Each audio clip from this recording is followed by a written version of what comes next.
Hi friends, എല്ലാവർക്കും Hasina's cooking വീഡിയോയിലേക്ക് സ്വാഗതം.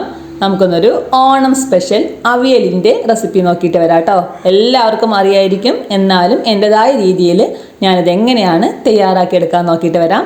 നല്ല രുചിയുള്ള ഒരു അടിപൊളി സദ്യ സ്പെഷ്യൽ അവിയൽ അതെങ്ങനെയാണ് നമുക്ക് തയ്യാറാക്കിയെടുക്കാൻ നോക്കിയിട്ട് വരാം.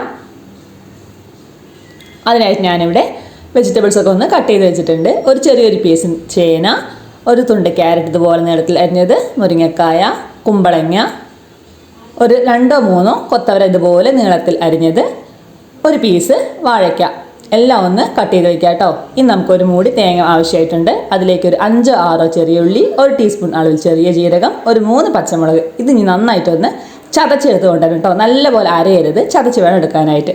ഇനി ഒരു പാൻ എടുത്തിട്ട് അതിലേക്ക് നമ്മുടെ വെജിറ്റബിൾസൊക്കെ ഒന്ന് ഇട്ട് കൊടുക്കാം.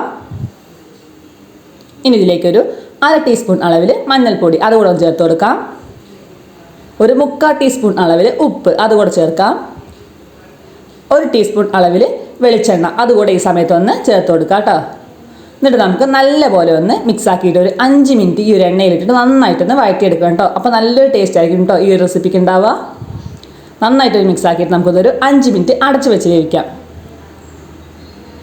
ഈ ഒരു പരുവാകുമ്പോഴത്തേക്ക് നമുക്ക് ഈ സമയത്താണ് വെള്ളം ചേർത്ത് കൊടുക്കേണ്ടത് കേട്ടോ. 1 ഗ്ലാസ് അളവിൽ വെള്ളം ചേർത്ത് കൊടുക്കാം.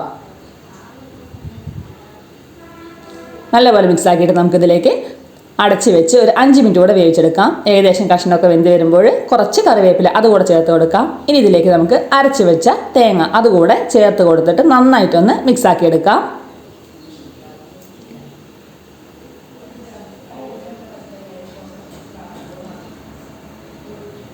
നന്നായിട്ടൊന്ന് മിക്സാക്കി ഒരു 5 മിനിറ്റ് കൂടെ ഒന്ന് നന്നായി ഒന്ന് വഴറ്റിയെടുക്കാം കേട്ടോ.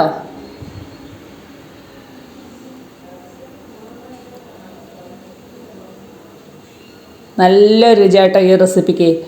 ഇന്ന് നമുക്കിതിലേക്ക് ഒരു 1/4 ലിറ്റർ അളവിൽ തൈര് കൂടെ ഒന്ന് ചേർത്ത് കൊടുക്കാം. അധികം പുളിയില്ലാതെ തൈര് നോക്കിയെടുക്കുക. തൈര് ചേർത്ത് കഴിഞ്ഞാൽ നമുക്ക് സ്റ്റവ് ഓഫ് ആക്കണം കേട്ടോ. പിന്നെ നമ്മുടെ വെജിറ്റബിൾസ് ഒന്നും ചൂടാക്കരുത്. ഇതുപോലെ നന്നായിട്ടൊന്ന് മിക്സ് ആക്കിയെടുക്കാം കേട്ടോ.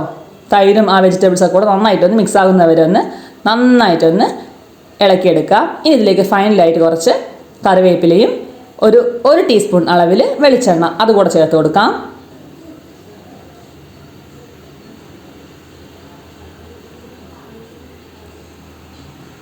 ഇനി നമുക്ക് നന്നായിട്ടൊന്ന് മിക്സ് ആക്കിയിട്ട് ഒന്ന് അടച്ച് വെക്കാം കേട്ടോ.